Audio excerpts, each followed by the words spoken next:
Okay, ladies and gentlemen, let's get this one on the road. So far, so good.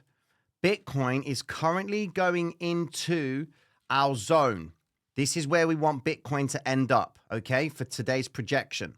If they're going to stick to this story of the reversal back up with this liquidity right here, then expect V-shaped plays to come into play from Bitcoin, okay? But they're loading up on the contracts at the top side of the move. So just keep an eye out for Bitcoin. You are looking effectively for green and blue vector candles to appear. Look, the confluence of the daily open and the psychological high is huge right now.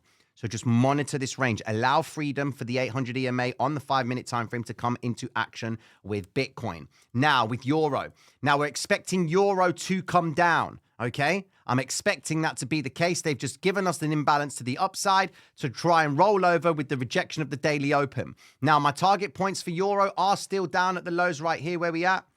Here we go.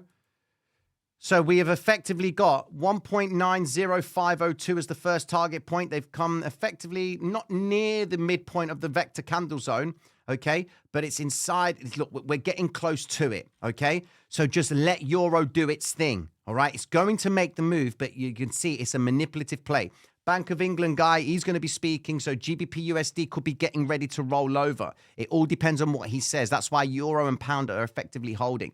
But the idea is that if they cannot sustain above the daily open, then we're getting ready to break down across the board on the Pound and Euro. Remember, dollar yen is already giving us the flavor of them getting ready to move back up. Dollar dominance is already showing that promise anyways, up 0.1%, okay? Oil, it's made a nice little move up, but like I said, you're trading vector to vector with oil, okay? Vector to vector, as it's just done here.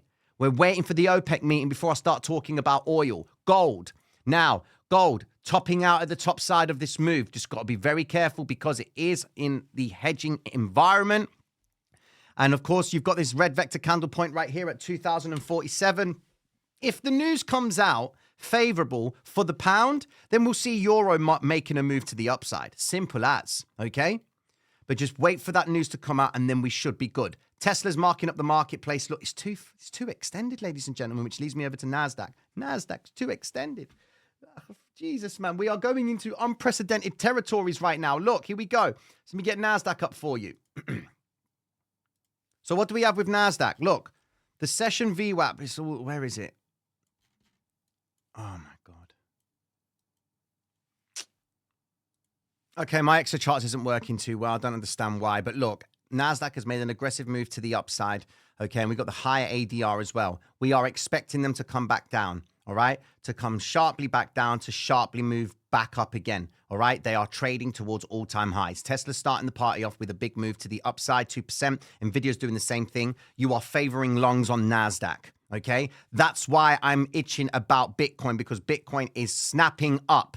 Okay, it's going to snap back up if NASDAQ and S&P sustain the move to the upside. They've done this before, which is consistent with why these orders are now starting to cancel. They really need to keep these orders. Otherwise, Bitcoin will sweep lower. So we are at a critical point with Bitcoin. I'm still looking for my projection to be played. Okay. Still looking for Euro, still looking for Bitcoin to hit the projection to try and come back up. Okay. So keep that in mind, ladies and gentlemen. All right. So I'll be checking in with you all later on. Mad love. Peace.